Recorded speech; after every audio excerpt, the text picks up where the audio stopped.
राधे राधे सभी हरि भक्तों को। आशा है आप सब लोग स्वस्थ होंगे।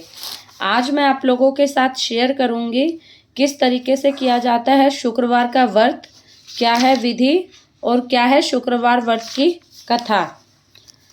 शुक्रवार के व्रत की विधि। इस व्रत को करने वाला कथा कहता वह सुनते समय हाथ में गुड़ वह भुने चने रखे। सुनने वाला संतोषी माता की जय, संतोषी माता की जय। इस प्रकार जय जयकार मुख से बोलता जाए। कथा समाप्त होने पर हाथ में गुड़ चना गौ माता को खिलावे। कलश में रखा हुआ जल गुड़ चना सबको प्रसाद के रूप में बांट दे। कथा से पहले कलश को जल से भरे, उसके ऊपर गुड़ चने से भरा कटोरा रखें। कथा समाप्त होने पर आरती होने के बाद कलश के जल को घर में सब जगहों पर छिड़के और बचा हुआ पानी तुलसी की क्यारी में डाल दे। 1.25 रुपये का गुड़ चना लेकर संतोषी माता का व्रत करें। गुड़ घर में हो तो भी ले लेवें। श्रद्धा और प्रेम से प्रसन्न मन व्रत करना चाहिए। व्रत के उद्यापन में 2.5 सेर खाजा, मोमनादार पूड़ी, खीर, चने का साग नैवेद्य रखें। घी का दीपक जला संतोषी माता की जय जयकार बोलते नारियल फोड़ें। इस दिन घर में कोई खटाई ना खाए और ना ही आप खाएं, ना किसी दूसरे को दे। इस दिन 8 लड़कों को भोजन कराएं। देवर जेठ घर कुटुंब के लड़के मिलते हों तो दूसरों को बुलाना नहीं, अन्यथा दूसरे को बुला ले। उन्हें खटाई की कोई वस्तु ना दें तथा भोजन कराकर यथाशक्ति दक्षिणा दें। शुक्रवार की कथा। एक बुढ़िया थी और उसके 7 पुत्र थे। 6 कमाने वाले थे, एक निकम्मा था। बुढ़िया माँ 6 की रसोई बनाती, भोजन कराती और पीछे से जो बचता सो 7वें को दे देती, परंतु वह भोला था, मन में कुछ विचार ना करता था। एक दिन अपनी बहू से बोला, देखो मेरी माता का मुझ पर कितना प्यार है। वह बोली, क्यों नहीं, सबका जूठा बचा हुआ तुमको खिलाती है। वह बोला, ऐसा कभी नहीं हो सकता, मैं जब तक अपनी आंखों से ना देखूं मान नहीं सकता। बहू ने कहा, देखो लोगे तब तो मानोगे। कुछ दिन बाद बड़ा त्योहार आया। घर में 7 प्रकार के भोजन और चूरमे के लड्डू बने। वह जांचने को सिर दर्द का बहाना कर पतला कपड़ा सिर पर ओढ़कर रसोई में सो गया और कपड़े में से सब देखता रहा। 6 भाई भोजन करने आए। उसने देखा माँ ने उसके लिए सुंदर सुंदर आसन बिठाए हैं, 7 प्रकार की रसोई परोसी है। वह आग्रह करके उन्हें जिमाती है। वह देखता रहा। जब भाई भोजन करके उठे तब झूठी थालियों में से लड्डुओं के टुकड़ों को उठाया और एक लड्डू बनाया। जूठन साफ कर। बुढ़िया माई ने उसे पुकारा, उठ बेटा, 6 भाई भोजन कर गए, अब तू ही बाकी है, उठ ना, कब खाएगा। वह कहने लगा, माँ मुझे भोजन नहीं करना, मैं परदेश जा रहा हूँ। माता ने कहा, कल जाता हो तो आज ही चला जा। वह बोली, हाँ हाँ आज ही जा रहा हूँ। यह कहकर वह घर से निकल गया। चलते समय बहू की याद आई। वह गौशाला में कंडे थाप रही थी। जाकर बोला, हम जावे परदेश को, आवगे कुछ काल, तुम रहियो संतोष से, धर्म अपनो पाल।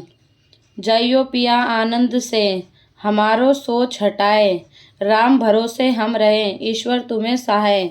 देव निशानी अपनी देखूं, धरूं मैं धीर, सुधी हमरी ना बिरसाइयो, रखियो मन गंभीर। वह बोला, मेरे पास तो कुछ है नहीं, यह अंगूठी है सो ले लो और अपनी कुछ निशानी मुझे दे दो। वह बोली, मेरे पास क्या है, यह गोबर भरा हाथ। यह कहकर उसकी पीठ में गोबर के हाथ की थाप मार दी। वह चल दिया। चलते चलते दूर देश में पहुंचा। वहाँ एक साहूकार की दुकान थी। वहीं जाकर कहने लगा, भाई मुझे नौकरी पर रख लो। साहूकार को जरूरत थी, बोला रह जा। लड़के ने पूछा, तनख्वाह क्या दोगे। साहूकार ने कहा, काम देखकर दाम मिलेंगे। साहूकार की नौकरी मिली। वह सवेरे 7 बजे से रात तक नौकरी करने लगा। कुछ दिन में दुकान का सार लेन देन का हिसाब, ग्राहकों को माल बेचना, सारा काम करने लगा। साहूकार के 7-8 नौकर थे। सब चक्कर खाने लगे कि यह तो बहुत होशियार बन गया। सेठ ने भी काम देखा और 3 महीने में उसे आधे मुनाफे का साझीदार बना दिया और 12 वर्ष में एक नामी सेठ बन गया। और साहूकार सारा कारोबार उसके ऊपर छोड़कर बाहर चला गया। अब बहू पर क्या बीती सुनो। सास ससुर उसे दुख देने लगे। सारी गृहस्थी का काम करा के उसे लकड़ी लेने जंगल भेजते और घर की रोटियों के आटे के भूसे से जो भूसी निकलती उसकी रोटी बनाकर रख दी जाती और फूटे नारियल के नरेले में पानी। इस तरह दिन बीतते रहे। एक दिन वह लकड़ी लेने जा रही थी कि रास्ते में बहुत सी स्त्रियां संतोषी माता का व्रत करती दिखाई दी। वह वहीं खड़ी हो गई। कथा सुनकर बोली, बहनों, तुम किस देवता का व्रत करती हो और इसके करने से क्या फल होता है? इस व्रत के करने की क्या विधि है? यदि तुम अपने इस व्रत का विधान मुझे समझाकर कहोगी तो मैं तुम्हारा बड़ा एहसान मानूंगी। तब उसमें से एक स्त्री बोली, सुनो, यह संतोषी माता का व्रत है। इसके करने से निधनता, दरिद्रता का नाश होता है, लक्ष्मी आती है, मन की चिंताएं दूर होती हैं, घर में सुख आने से मन को प्रसन्नता और शांति मिलती है। यह सुनकर बहू चल दी। रास्ते में लकड़ी के बोझ को बेच दिया और उन पैसों से गुड़ चना ले माता के व्रत की तैयारी कर आगे चली और सामने मंदिर देखा। पूछने लगी, यह मंदिर किसका है? लोग कहने लगे, संतोषी माता का मंदिर है। यह सुन माता के मंदिर में जा माता के चरणों में लौटने लगी। दीन हूँ, विनती करने लगी, माँ, मैं निपट मूर्ख हूँ, व्रत के नियम कुछ जानती नहीं, मैं बहुत दुखी हूँ। हे माता जगत जननी, मेरा दुख दूर कर, मैं तेरी शरण हूँ। माता को दया आई। एक शुक्रवार बीता कि दूसरे शुक्रवार को ही उसके पति का पत्र आया और तीसरे को उसका भेजा हुआ पैसा भी आ पहुंचा। यह देख जेठानी मुंह सिकोड़ने लगी। इतने दिनों में इतना पैसा आया, इसमें क्या बड़ाई है? लड़के ताना देने लगे। काकी के पास अब पत्र आने लगे, रुपया आने लगा। अब तो काकी की खातरी बढ़ेगी। अब तो काकी बुलाने से भी नहीं बोलेगी। वह बेचारी सरलता से कहती, भैया पत्र आवे, रुपया आवे तो हम सबके लिए अच्छा है। ऐसा कहकर आंखों से आंसू भरकर संतोषी माता के मंदिर में मातेश्वरी के चरणों में गिरकर रोने लगी। माँ, मैंने तुमसे पैसा नहीं मांगा, मुझे पैसे से क्या काम है? मुझे तो अपने सुहाग से काम है। मैं तो अपने स्वामी के दर्शन और सेवा मांगती हूँ। तब माता ने प्रसन्न होकर कहा, जा बेटी, तेरा स्वामी आएगा। यह सुन खुशी से बावली हो घर जा काम करने लगी। अब संतोषी माँ विचार करने लगी, इस भोली पुत्री से मैंने कह तो दिया तेरा पति आएगा, पर आएगा कहाँ से? वह तो इसे स्वप्न में भी याद नहीं करता। उसे याद दिलाने के लिए मुझे जाना पड़ेगा। इस तरह माता बुढ़िया के बेटे के पास जा स्वप्न में प्रकट हो कहने लगी, साहूकार के बेटे, सोता है या जागता है? वह बोला, माता सोता भी हूँ, जागता भी हूँ, बीच में ही हूँ, कहो क्या आज्ञा है? माँ कहने लगी, तेरा घर बार कुछ है या नहीं? वह बोला, मेरा सब कुछ है, माँ बाप, भाई बहन, वह बहू, क्या कमी है? माँ बोली, भोले पुत्र, तेरी स्त्री घोर कष्ट उठा रही है, तेरे माँ बाप उसे दुख दे रहे हैं, वह तेरे लिए तरस रही है, तू उसकी सुध ले। वह बोला, माता, यह तो मुझे मालूम है, परंतु जाऊं कैसे? परदेश की बात है, लेन देन का कोई हिसाब नहीं, जाने का कोई रास्ता नजर नहीं आता, कैसे चला जाऊं? माँ कहने लगी, मेरी बात मान, सवेरे नहा धोकर संतोषी माता का नाम ले, घी का दीपक जला, दंडवत कर दुकान पर जा बैठना। तब देखते देखते तेरा लेन देन सब चुक जाएगा, माल बिक जाएगा, सांझ होते होते धन का ढेर लग जाएगा। तब सवेरे बहुत जल्दी उठ, नहा धोकर संतोषी माता को दंडवत कर घी का दीपक जला दुकान पर जा बैठ। थोड़ी देर में क्या देखता है कि देने वाले रुपया लाए, लेने वाले हिसाब लेने लगे। कोठे में भरे सामान के खरीदार नगद दाम में सौदा करने लगे। शाम तक धन का ढेर लग गया। माता का यह चमत्कार देख खुश हो मन में माता का नाम ले घर ले जाने के वास्ते गहना कपड़ा खरीदने लगा और वहां के काम से निपट तुरंत रवाना हुआ। वह बहुत बेचारी जंगल में लकड़ी लेने जाती है। लौटते वक्त माताजी के मंदिर में विश्राम करती है। वह तो उसका रोज रुकने का स्थान ठहरा। दूर से धूल उड़ती देख वह माता से पूछती है, हे माता, यह धूल कैसी उड़ रही है? माँ कहती है, हे पुत्री, तेरा पति आ रहा है। अब तू ऐसा कर, लकड़ियों के 3 बोझ बना ले। एक नदी के किनारे रख, दूसरा मेरे मंदिर पर और तीसरा अपने सर पर रख। तेरे पति को लकड़ी का गट्ठा देखकर मोह पैदा होगा। वह वहां रुकेगा, खाना खा पीकर माँ से मिलने जाएगा। तब तू लकड़ी का बोझ उठाकर जाना और बीच चौके में गट्ठा डालकर 3 आवाज जोर से लगाना। लो सासू जी, लकड़ियों का गट्ठा लो, भूसे की रोटी दो और नारियल के खपरे में पानी दो। आज मेहमान कौन आया है?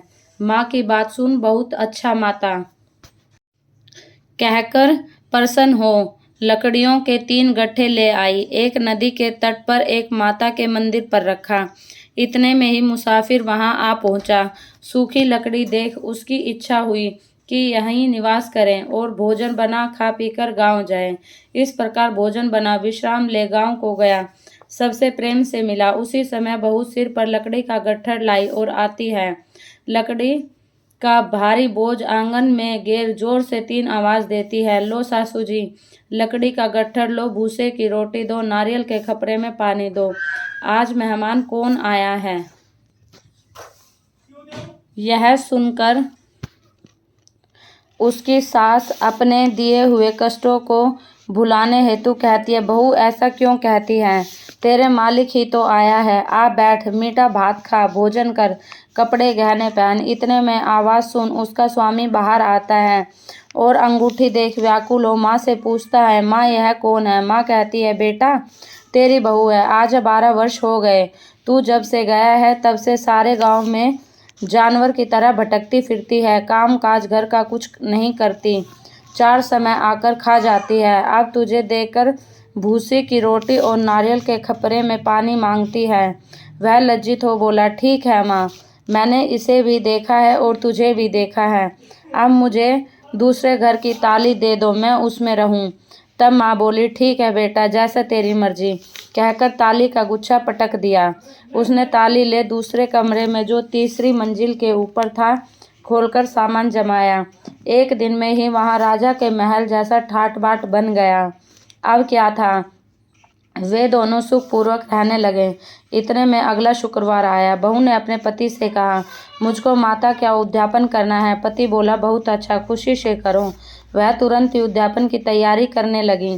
जेठ के लड़के को भोजन के लिए कहने गई। उन्होंने मंजूर किया, परंतु जेठानी अपने बच्चों को खिलाती है। देखो रे, भोजन के समय कुछ लोग खटाई मांगना, जिससे उसका उद्यापन पूरा ना हो। लड़के जीमने आए, खीर पेट भर खाई, परंतु याद आते ही कहने लगे, हमें कुछ खटाई दो। खीर खाना हमें भाता नहीं, देखकर अरुचि होती है। बहू कहने लगी, खटाई किसी को नहीं दी जाएगी, यह तो संतोषी माता का प्रसाद है। लड़के उठे, खड़े हुए, बोले, पैसा लाओ। भोली बहू कुछ जानती नहीं थी, सो उन्हें पैसा दे दिया।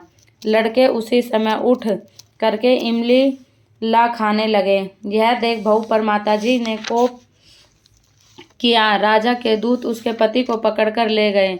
जेठ जेठानी मनमाने खोटे वचन कहने लगे। लूट लूट कर धन इकट्ठा कर लाया था, सो राजा के दूत उसको पकड़ ले गए। अब सब मालूम हो जाएगा जब जेल की हवा खाएगा। बहू से ये वचन सहन नहीं हुए। रोती रोती मंदिर में गई और बोली, हे माता, तूने यह क्या किया? हंसकर, अब क्या क्यों रुलाने लगी? माता बोली, पुत्री, तूने उद्यापन करके मेरा व्रत भंग किया, इतनी जल्दी सब बातें भुला दी। वह कहने लगी, माता भूली तो नहीं हूँ, ना कुछ अपराध किया है, मुझे तो लड़कों ने भूल में डाल दिया, मैंने भूल से उन्हें पैसे दे दिए, मुझे क्षमा कर दो। माँ बोली, ऐसा भी कहीं भूल होती है? वह बोली, माँ मुझे माफ़ कर दो, मैं फिर तुम्हारा उद्यापन करूँगी। माँ बोली, अब भूल मत करना। वह बोली, अब भूल ना होगी। माँ आप बताओ वे कैसे आएंगे? माँ बोली, जा पुत्री, तेरा पति तुझे रास्ते में ही आता मिलेगा। वह घर को चली। राह में पति आता मिला। उसने पूछा, तुम कहाँ गए थे? तब वह कहने लगा, इतना धन जो कमाया है उसका टैक्स राजा ने मांगा था, वह भरने गया था। वह प्रसन्न हो बोली, भला हुआ, अब घर को चलो। कुछ दिन बाद फिर शुक्रवार आया। वह बोली, मुझे माता का उद्यापन करना है। पति ने कहा, करो। फिर जेठ के लड़के से भोजन को कहने गई। जेठानी ने एक दो बात सुनाई और लड़के को सिखा दिया कि तुम पहले की तरह खटाई मांग लेना। लड़का भोजन के पहले ही कहने लगा, हमें खीर खाना नहीं भाता, जी बिगड़ता है, कुछ खटाई खाने को दो। वह बोली, खटाई खाने को नहीं मिलेगी, खाना हो तो खाओ। वह ब्राह्मण के लड़के को लाकर भोजन कराने लगी। यथाशक्ति दक्षिणा की जगह एक एक फल उन्हें दिया। इससे संतोषी माँ प्रसन्न हुई। माता की कृपा होते ही 9वें मास उसको चंद्रमा के समान सुंदर पुत्र प्राप्त हुआ। पुत्र को लेकर प्रतिदिन बहू माताजी के मंदिर में जाने लगी। माँ ने सोचा कि वह रोज आती है, आज क्यों ना मैं इसके घर चलूं, इसका आसरा देखूं तो सही। यह विचार कर माता ने भयानक रूप बनाया। गुड़ और चने से सना मुख, ऊपर सूंड के समान होठ, उस पर मक्खियां भिनभिना रही थीं। दहलीज में पांव रखते ही उसकी सास चिल्लाई, देखो रे, कौन चुड़ैल चली आ रही है, लड़को इसे भगाओ नहीं तो किसी को खा जाएगी। लड़के डरने लगे और चिल्लाकर खिड़की बंद करने लगे। बहू रोशनदान से देख रही थी, प्रसन्नता से पागल होकर चिल्लाने लगी, आज मेरी माता मेरे घर आई है। वह कहकर बच्चों को दूध पिलाने से हटा दिया। इतने में सास का क्रोध फूटा। बोली, रान, इसे देखकर कैसी उतावली हुई है जो बच्चों को पटक दिया। इतने में माँ के पाप से प्रताप से जहाँ देखो वहीं लड़के ही लड़के नजर आने लगे। वह बोली, माँ जी, जिनका मैं व्रत करती हूँ यह वही संतोषी माता है। इतना कह झट से सारे घर के किवाड़ खोल दिए। सबने माता के चरण पकड़ लिए और विनती करने लगे, हे माता, हम मूर्ख हैं, पापी हैं, हम अज्ञानी हैं, तुम्हें व्रत की विधि हम नहीं जानते, तुम्हारा व्रत भंग कर हमने बड़ा अपराध किया है। हे माता, आप हमारे अपराध को क्षमा करो। इस प्रकार माता प्रसन्न हुई। माता ने बहू को जैसा फल दिया वैसा माता सबको दे, जो पढ़े उसका मनोरथ पूर्ण हो। बोल संतोषी माता की जय। अगर आपको मेरे द्वारा सुनाई गई कहानी पसंद आई हो तो मेरी वीडियो लाइक करें, मेरे चैनल को सब्सक्राइब करें और अधिक से अधिक शेयर करें।